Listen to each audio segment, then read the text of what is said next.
పిల్లరా, ప్రభువైన యేసుక్రీస్తు నామములో మరోసారి మీ అందరూ నా వందనాలు తెలియజేస్తున్నాను. క్రిస్మస్ వారాల్లో ఉన్నాము, సమీపంగా ఉన్నాము. దేవుని మాటలు జ్ఞాపకం చేసుకుందాం. లూకా రాసిన సువార్త 2వ అధ్యాయము ప్రారంభం నుంచి కొన్ని మాటలు త్వరగా మనం చదువుకుందాం. దానికి ముందుగా లూకా రాసిన సువార్త 2వ అధ్యాయము 7వ వచనం చదవండమ్మా. తొలుచూరు కుమారుని కని చుట్టి సత్రములో వారికి స్థలము లేనందున ఆయనను పశువుల తొట్టెలో పరుండబెట్టెను. ప్రార్థన చేసుకుందాం. స్తుతులో పాత్రుడా, స్తోత్రారుడా, గొప్ప దేవుడా, నీకు వందనాలు ప్రభా, నీ స్తోత్రం. గడిచిన కాలమంతా మమ్మల్ని క్షేమంగా కాపాడి మీ నామలో భద్రపరిచావు. ఇదిగో నీ మాటలు మేము ధ్యానిస్తుండగా ఈ క్రిస్మస్ సంతోషం, ఆనందము, అయా క్రిస్మస్ యొక్క ఉద్దేశాన్ని మాకు బయలుపరచమని బలహీనుని సన్నిధిలో నిలబడి ఉన్నాను. మాతో మాట్లాడమని యేసు నామములో ప్రార్థిస్తున్నాము తండ్రి, ఆమేన్. పిల్లరా, మనం గమనించినట్లయితే మరి యేసు ప్రభు ఈ లోకములో పుట్టిన విధమును మనం గమనించినప్పుడు ఆయనకు సత్రములో స్థలము లేనందున పశువుల పాకలో తొట్టెలో పరుండబెట్టడనే మాటను మనం ధ్యానించుకుందాం. ఆ రోజుల్లో మరి ప్రజాసంఖ్య రాయడం కోసం వారు స్వదేశానికి అందరూ వస్తూ ఉన్నారు. ఆ స్వదేశానికి వస్తున్న సమయంలో మనం గమనించినట్లయితే మరి దావీదు గోత్రములో లేక దావీదు వంశములో పుట్టిన యేసు ప్రభు ప్రజాసంఖ్యలో వ్రాయబడుటకు మరి వారి తల్లిదండ్రులైన యోసేపు మరియా మరి వారు బయలుదేరి వస్తున్నట్లుగా మనం చూస్తూ ఉన్నాం. కనుక 2వ అధ్యాయము ప్రారంభం నుంచి కొన్ని మాటలు చదువుకుందాం. ఆ దినములలో సర్వలోకమునకు ప్రజాసంఖ్య వ్రాయుటకు కైసరు ఆజ్ఞ ఆయను. ఇది సిరియా దేశమునకు అధిపతి అయి ఉన్నప్పుడు జరిగిన మొదటి ప్రజాసంఖ్య. అందరూ ఆ సంఖ్యలో వ్రాయబడుటకు వెళ్ళిరి. యోసేపు దావీదు వంశములోను గోత్రములోను పుట్టినవాడు గనుక తనకు భార్యగా ప్రదానము చేయబడిన గర్భవతి ఉండిన మరియతో కూడా వ్రాయబడుటకు గలిలయలోని నజరేతు నుండి యోదయ బెత్లెహేము అనబడిన దావీదుకు ఊరికి వెళ్ళారు. ఇప్పుడేరా మనందరికీ తెలుసు, మరియా దేవుని యొక్క దయ పొందింది. పరిశుద్ధాత్మ వల్ల ఆమె గర్భము ధరించి మరి తను ప్రయాణమై మరి దావీదు ఊరు అనగా బెత్లెహేముకు వచ్చినట్లుగా మనం చూస్తూ ఉన్నాం. మరి ఆ ఊరిలో ఆల్రెడీ అప్పటికే ఆ ఊరంతా ఉన్న ఇళ్ళన్నీ ఫుల్ అయిపోయేవి. మరి ఎక్కడ ఖాళీ లేదు. సత్రములో వాళ్ళకి స్థలము లేదట. ఎక్కడికి వెళ్ళినా వాళ్ళకి స్థలము దొరకలేదు. దేవుని కుమారుడు భూమి మీదకు వచ్చినప్పుడు లేక దేవుని కుమారుడు భూమి మీద ఉదయిస్తున్నప్పుడు, జన్మిస్తున్నప్పుడు ఆయనకి సత్రములో స్థలము లేదన్న మాటను ఈరోజు మనము ధ్యానిస్తూ ఉన్నాం.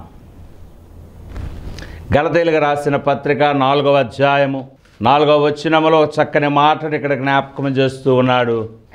అయితే కాలము పరిపూర్ణమైనప్పుడు దేవుడు తన కుమారుణ్ణి భూమి మీదకు పంపించాడు. పిల్లరా, కాలము సంపూర్ణమైనప్పుడు ప్రతిదానికి ఒక సమయం ఉంది, ప్రతిదానికి ఒక ఏర్పాటు ఉన్నది.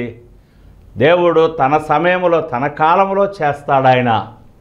కనుక కాలము సంపూర్ణమైనప్పుడు దేవుడు తన కుమారుడిని భూమి మీదకు పంపిస్తే ఆ కుమారుడు తలవాల్చడానికి లేక జన్మించడానికి స్థలము లేకుండా ఉన్నట్లుగా చూస్తూ ఉన్నాము. ఇది చాలా విచారము, చాలా బాధాకరము ఈ మాట. మన ఇంటిలో చాలా గదులు ఉంటాయి.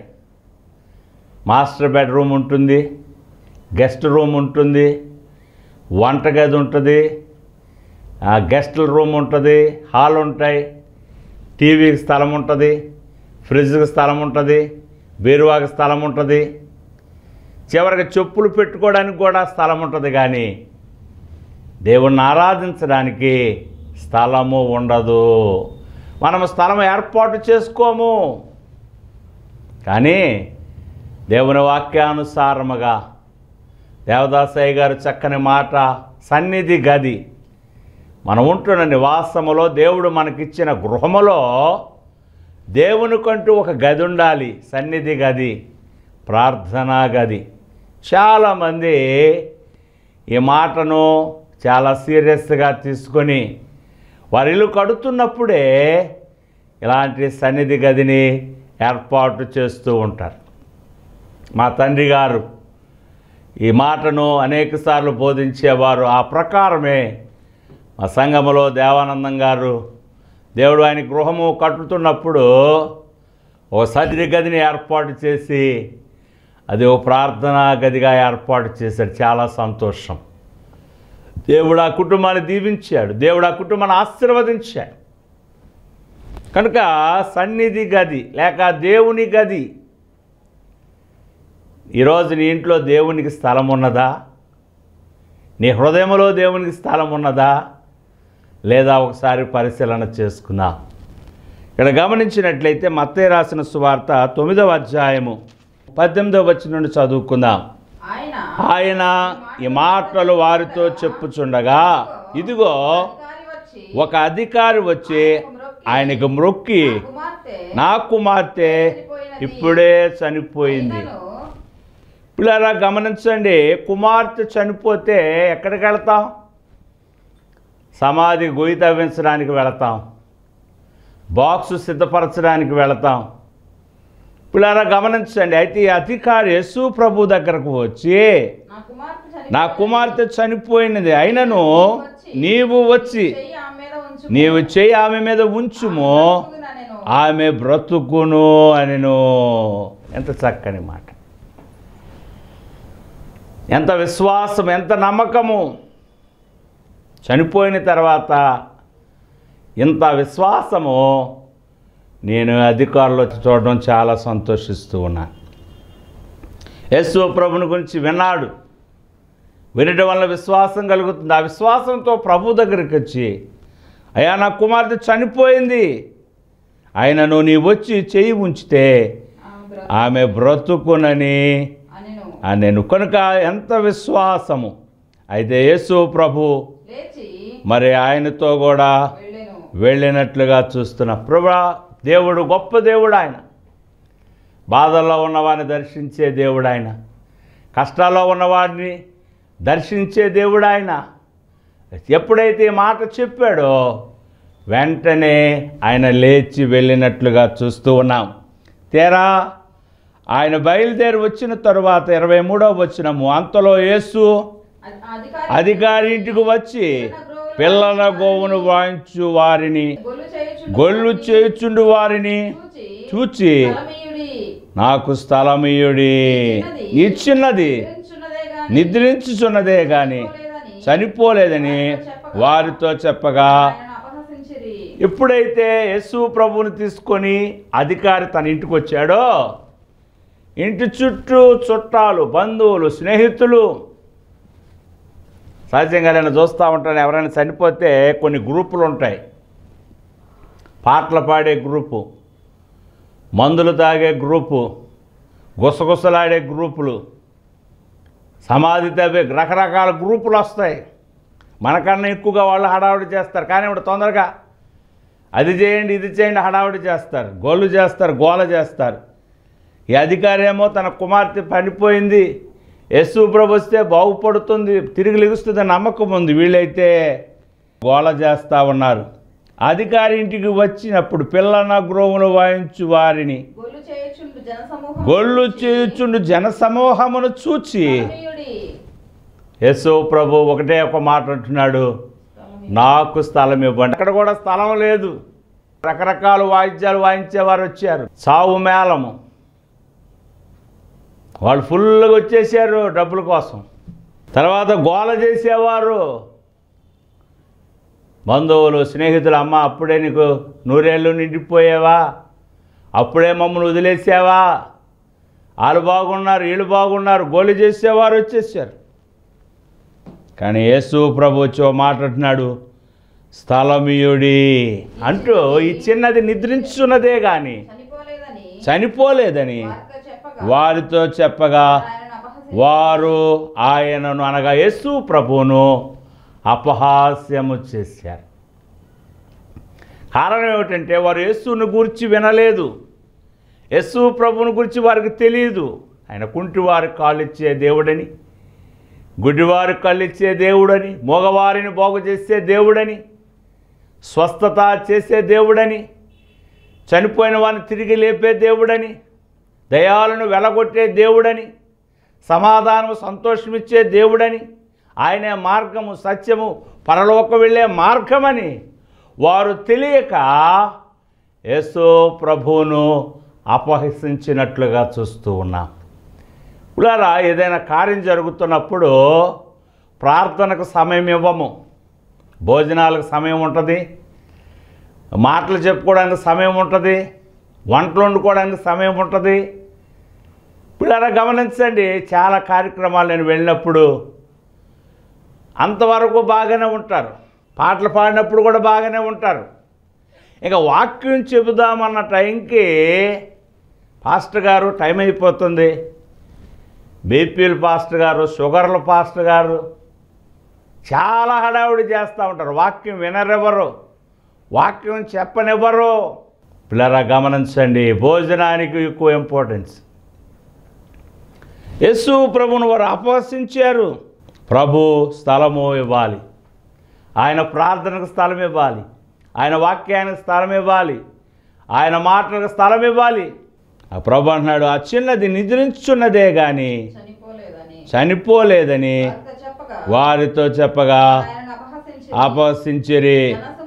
పంపివేసి ఎవరైతే అవిశ్వాసంతో ఉన్నారో అపనమ్మ వాళ్ళందరినీ పంపించేసి ఆయన లోపలకు వెళ్ళి ఆమె చేయి పట్టుకోగానే ఆ చిన్నది లేచెను. దేవునికి మహిమ కలుగునుగాక. యేసు ప్రభు మరియా, మార్తా, లాజరు కుటుంబాన్ని ఎక్కువగా ప్రేమించేవాడు. మార్తా యేసు ప్రభుతో మాట్లాడుతుంటే యేసు ప్రభు మార్తా, నన్ను ఎవరో తెలుసా, నేనే పునరుద్ధానమును, నేనే జీవమును. జీవము కలిగిన దేవుడు ఆ చిన్నదాన్ని చేయి పట్టుకోగానే ఆ చిన్నది లేచి కూర్చున్నట్లుగా చూస్తూ ఉన్నాం. ఈ సమాచారము ఆ దేశమంతా వ్యాపించెను. కనుక యేసు ప్రభు స్థలం ఇవ్వడం వలన మరణకరమైన ఆ ఇంటిలో గొప్ప సంతోషము, గొప్ప ఆనందము, గొప్ప ఆశీర్వాదము. ఈరోజు దేవునికి స్థలం ఇస్తున్నావా? ఆయన ప్రార్థనకు స్థలం ఇస్తున్నావా? ఆయన్ని జ్ఞాపకం చేసుకొని స్థలం ఇస్తున్నావా? ఆ గొప్ప సంతోషాన్ని నువ్వు పొందుతావు. మరణకరమైన వ్యాధులు రావచ్చు, మరణకరమైన సమస్యలు రావచ్చు. ఎప్పుడైతే దేవునికి స్థలం ఇస్తామో, దేవుని సేవకులకు అవకాశం ఇస్తామో, వారు ప్రార్థన చేస్తారు, దాని ద్వారా గొప్ప కార్యాలు మనం చూస్తాము. కనుక పులారా మనం గమనించినట్లయితే యేసు ప్రభు ఆయన ఈ భూమి మీద ఉన్నప్పుడు చక్కని మాటను జ్ఞాపకం చేశాడు. మత్తయి రాసిన సువార్త 8వ అధ్యాయము 20వ వచనంలో మనం చూసుకున్నట్లయితే, అందుకు యేసు నక్కలకు, బొరియలను, ఆకాశ పక్షులకు నివాసములను కలవు గాని మనుష్య కుమారుడు తలవాల్చుకొనడానికి కూడా స్థలము లేదని అతనితో చెప్పాను. యేసు ప్రభు అన్నాడు, నక్కలకు బొరియలు ఉన్నవి, ఆకాశ పక్షులకు గూళ్ళు ఉన్నాయి. ఈ భూమిని సృష్టించింది ఆయనే, ఆకాశాన్ని సృష్టించింది ఆయనే, ఈ ప్రాకు జీవులను సృష్టించిన వాడు ఆయనే. సృష్టికర్తకు తలవాల్చడానికి స్థలము లేకుండా పోయిందని చెప్తున్నాడు. ఈరోజు లోకమంతా పాపముతో నిండిపోయింది, విలాసాలతో నిండిపోయింది, అల్లరి ఆటపాటలతో నిండిపోయింది. దేవునికి స్థలం ఇవ్వరు. ఈరోజు యేసు ప్రభు నమ్ముకున్న వారికి చాలామంది ఇల్లు ఇవ్వరు. ఎందుకంటే వారు ప్రార్థన చేస్తారు, వారు దేవుణ్ణి ఆరాధిస్తారు, వారు దేవుని యందు భయభక్తులు కలిగి ఉంటారు. నాకు తెలుసు చాలామంది క్రైస్తవులు సకాలంలో అర్థిస్తారు, దేవుని భయము కలిగి ఉంటారు, విచ్చలవిడిగా ఉండరు. కనుక చాలామందికి భయం. యేసు ప్రభువు నమ్ముకున్న వారికి మేము ఇల్లు ఇవ్వమండి, స్థలము లేదని చెబుతారు. పిల్లలు గమనించండి, యేసు ప్రభువుకి స్థలము లేదు. యేసు ప్రభు నమ్ముకున్న వారికి కూడా స్థలాలు లేని రోజుల్లో మనం ఉంటున్నాము. పిల్లలు గమనించండి. అల్లరి చేసే వాళ్ళకి ఇల్లు ఇస్తారు, లేకపోతే త్రాగుబోతులకు ఇల్లు ఇస్తారు, రకరకాలైన వాళ్ళకి ఇల్లు ఇస్తారు. కానీ దేవుని పిల్లలకు ఇల్లు ఇవ్వడానికి చాలామంది ఇవ్వరు. అలా ఇల్లు ఇచ్చిన వారు, వారిని చేర్చుకున్నవారు గొప్ప ఆశీర్వాదాన్ని పొందారు. ప్రభు అన్నాడు, మీరు ఎవరైనా ఇంటికి వెళితే వారికి శుభమని చెప్పండి. ఆ యొక్క ఇల్లు యోగ్యమైనదైతే ఆ ఇంటిలోనే మీరు నివాసము చేయండి. వారు నిన్ను చేర్చుకోకపోతే మీ పాదాలు దులిపిరండి, ఒకరోజు ఆ ధూళి సాక్ష్యం చెబుతుంది. నిన్ను చేర్చుకున్నవారు నన్ను చేర్చుకున్నట్లయితే ప్రభు అన్నాడు, మీరు ఆశీర్వదించబడ్డారు, మీరు దీవించబడ్డారు. ఇదిగో నా ఆకలి కొన్నాను, అన్నం పెట్టారు, దాహము కొంటే దాహము తెచ్చారు, పరదేశునై ఉంటే నన్ను చేర్చుకున్నారు. యేసు ప్రభు సేవకులను, యేసు ప్రభు భక్తులను ఎవరు చేర్చుకుంటారో వారు దీవించబడతారు, ఆశీర్వదించబడతారు. జక్కయ్య యేసు ప్రభుని చేర్చుకున్నాడు, యేసు ప్రభుని తన ఇంటికి తీసుకువెళ్ళాడు. జక్కయ్య ఇంటికి రక్షణ వచ్చింది, ఆయన కూడా అబ్రహాము కుమారుడిగా మారిపోయాడు. కనుక దేవునికి స్థలం ఇచ్చే వారముగా మనం ఉండాలని దేవుడు కోరుతూ ఉన్నాడు. రోమీయులకు రాసిన పత్రిక 1వ అధ్యాయము 28వ వచనములో చక్కని మాటను అపోస్తలుడైన పౌలు మరి జ్ఞాపకం, మరియు వారు తమ మనస్సులో దేవునికి, వారు మనస్సులో దేవునికి చోటు ఇవ్వలేదు. ఆయన హృదయమైన తలుపు దగ్గర తడుపుతున్నాడు. ఎవడైనా నా స్వరము విని తలుపు తీస్తే వారింట్లోకి వస్తాను, వారింట్లో వ్యాధున్నా, సమస్యలున్నా, బాధలున్నా వాటి నుంచి వారికి విడుదలిస్తాను, వారితో కూడా నేను భోజనము. ఈరోజు చాలామంది యేసు ప్రభు కోసం ఆ ద్వారాలు తీయట్లేదు, ఆయన చేర్చుకోలేకపోతున్నారు. యూదయ దేవుని వాక్యాన్ని వింటున్నప్పుడు వాక్యమై ఉన్న దేవుని కోసము తన హృదయాన్ని తెరుచుకుంది, తన జీవితాన్ని మారిపోయింది. కనుక ఈరోజు ప్రార్థనకు స్థలం ఇస్తున్నామా? చాలామంది దేవుని మందిరాలకు స్థలాలు ఇస్తారు, అలాంటి వారందరూ దీవించబడ్డారు. స్థలాలు మాత్రమే కాకుండా నీ గుండెలో కూడా స్థానం ఇవ్వాలి, నీ ఇంటిలో స్థానం ఇవ్వాలి, దేవుడిచ్చిన సమయంలో దేవునికి సమయం ఇవ్వాలి. ఈ క్రిస్మస్ సందర్భముగా దేవుని కుమారుని మోసుకుంటూ యేసేపు మరియలు వారు వస్తూ ఉండగా ఆ బెత్లెహేమ్ అనే గ్రామములో వారికి స్థలము లేదు. ఎంత విచారమో చూడండి.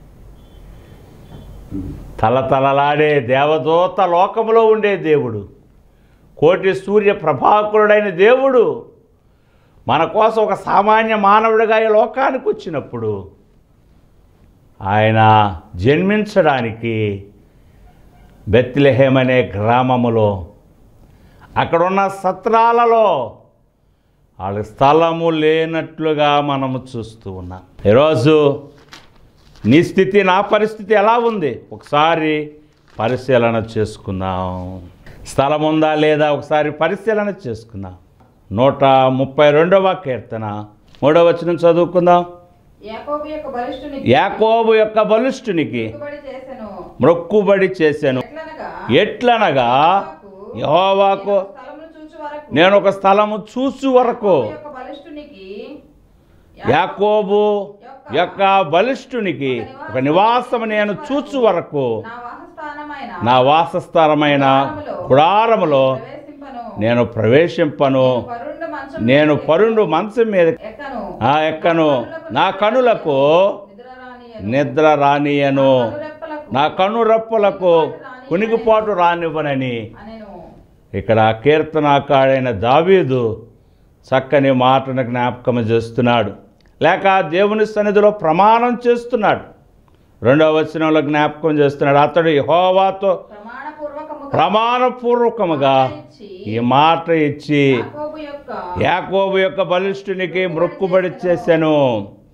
ఎట్లనగా యెహోవాకు నేను ఒక స్థలము చూచు వరకు, లేక ఒక మందిరాన్ని కట్టడం కోసం, ఒక దేవుణ్ణి ఆరాధించే స్థలాన్ని ఏర్పాటు చేయడం కోసం, ఒక స్థలము చూచు వరకు నేను నిద్రపోను, పండుకోను, నా కన్నులకు నిద్ర రానియను అనేసి నేను కునుకుపాటు కూడా నేను చేయనని దావీదు జ్ఞాపకం చేస్తూ ఉన్నాడు. పిల్లారా, ఈరోజు నీ స్థితి నా స్థితి ఎలా ఉందో ఒకసారి పరిశీలన చేసుకుందాం, పరీక్షించుకుందాం. ఈరోజు యేసు ప్రభుని ఇంటికి రావాలనుకుంటున్నాడు. క్రైస్తవులు మాత్రమే కాకుండా ఎవరు యేసు ప్రభుని ఆహ్వానిస్తారో వారింట్లోకి ఆయన వస్తాడు. ఎవరు యేసు ప్రభుని ఇష్టపడతారో, ఎవరు ఆహ్వానిస్తారో ఆశ కలిగిన ప్రాణాన్ని ఆయన తృప్తిపరిచే దేవుడు. ఈరోజు రక్షణ దినము, ఈరోజు అనుకూల దినము, ప్రభుని ఇంటికి రావాలనుకుంటున్నాడు. లోదియా వలె నీ హృదయాన్ని తెరిచినట్లయితే, నీ తలుపులు జక్కయ్య వలె నీ హృదయ తలుపులు తీసినట్లయితే నిజమైన క్రిస్మస్ ఆనందము, నిజమైన క్రిస్మస్ సంతోషము మనం పొందుకుంటాం.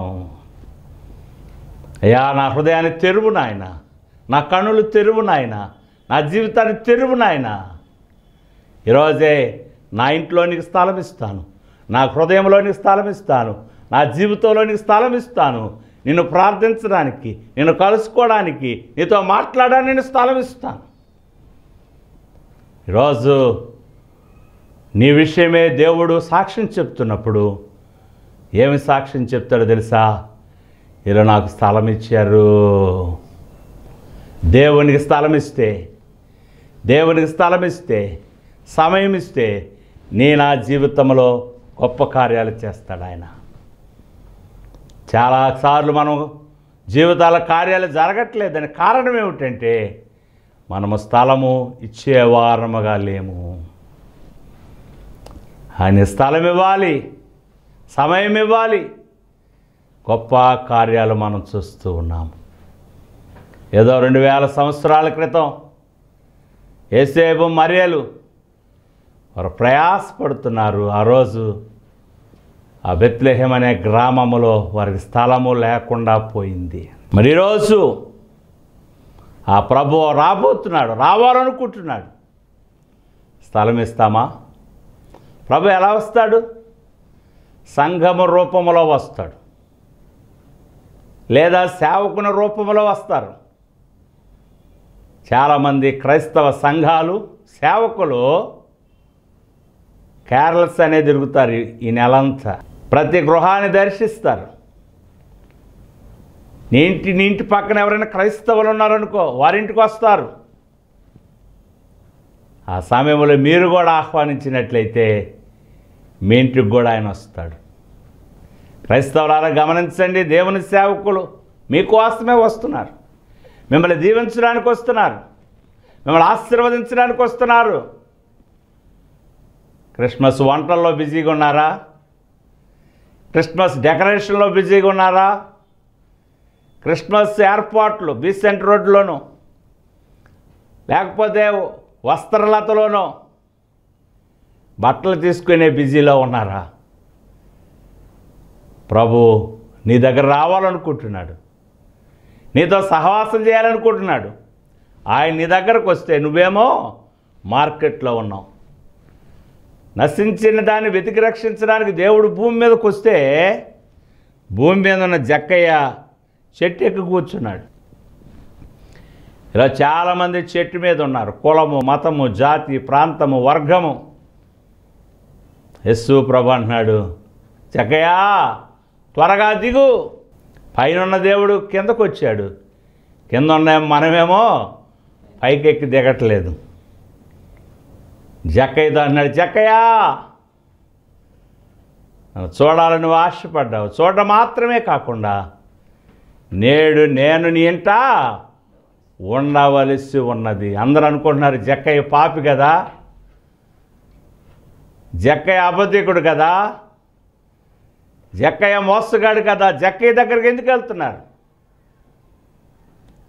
సందర్భంలో మనం గమనించినట్లే రోగులకే వైద్యుడు కానీ ఆరోగ్యవంతులకు వైద్యుడుగా పాపుల కోసమే యేసు ప్రభు వచ్చాడు. పాపులను రక్షించడానికి దేవుడు వచ్చాడు.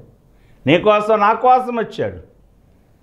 ఈ క్రిస్మస్ సందర్భముగా అది దేవునికి స్థలం ఇచ్చే వారముగా ఉందాము. దేవుని చేర్చుకునే వారముగా ఉందాము. నా ప్రియ దేవుని సంగమా, వెలుగు నీ ఇంట్లోనికి వచ్చినప్పుడు, నీ హృదయంలోనికి వచ్చినప్పుడు గొప్ప సంతోషము, ఆనందము నీవు అనుభవిస్తావు. మరణకరమైన రోగాలు ఉన్నాయనుకో, మరణకరమైన సమస్యలు, అప్పులు, బాధలు, ఇరుకులు, ఇబ్బందులు, దేవుడు మోషేకి వాగ్దానం, యెహోషువతో వాగ్దానం చేస్తున్నాడు.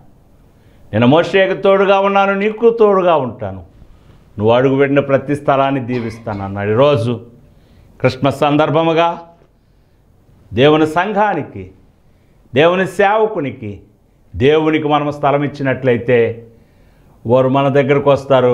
ఆశీర్వాదం కలుగుతుంది, గొప్ప మేలు కలుగుతుంది. కనుక దేవునికి స్థలం ఇచ్చే వారముగా, ప్రార్థనకు సమయం ఇచ్చే వారముగా, దేవుని కార్యాలకు సమయం ఇచ్చే వారంగా ఉండాలని దేవుడు కోరుకుంటున్నాడు. ప్రియా దేవుని సంగమా, దేవునికి నీ ఇంటిలో స్థలం కావాలి, నీ మనస్సులో స్థలం కావాలి, మన హృదయంలో దేవుని స్థలం కావాలి. ఎవరైతే దేవునికి స్థలం ఇస్తారో దేవుడు వారికి స్థలం ఇస్తాడు. యేసు ప్రభు అన్నాడు, మీ హృదయములను కలవరపడనివ్వద్దు. దేవుని యందు విశ్వాసం ఉంచారు, నా యందు కూడా విశ్వాసం. నా తండ్రి ఇంట అనేక నివాసాలు మీకోసం నేను సిద్ధపరుస్తున్నాను. నేను స్థలము సిద్ధపరచడానికి వెళుతున్నాను. నేను వెళ్ళి మరలా వస్తాను. నేనుండు స్థలంలో మీరుండునట్లు నేను వచ్చి మిమ్మల్ని తీసుకెళ్తాను. ఈ భూమి మీద ఎవరైతే దేవుని స్థలం ఇస్తారో పరలోకములో వారు స్థలం పొందుకుంటారు. అటువంటి కృప దేవుడు మీకు అనుగ్రహించునుగాక. ఆమెను ప్రార్థన చేసుకుందాం. స్తుతులకు పాత్రుడా, స్తోత్రార్హుడా, గొప్ప దేవా, నీకు వందనాలు.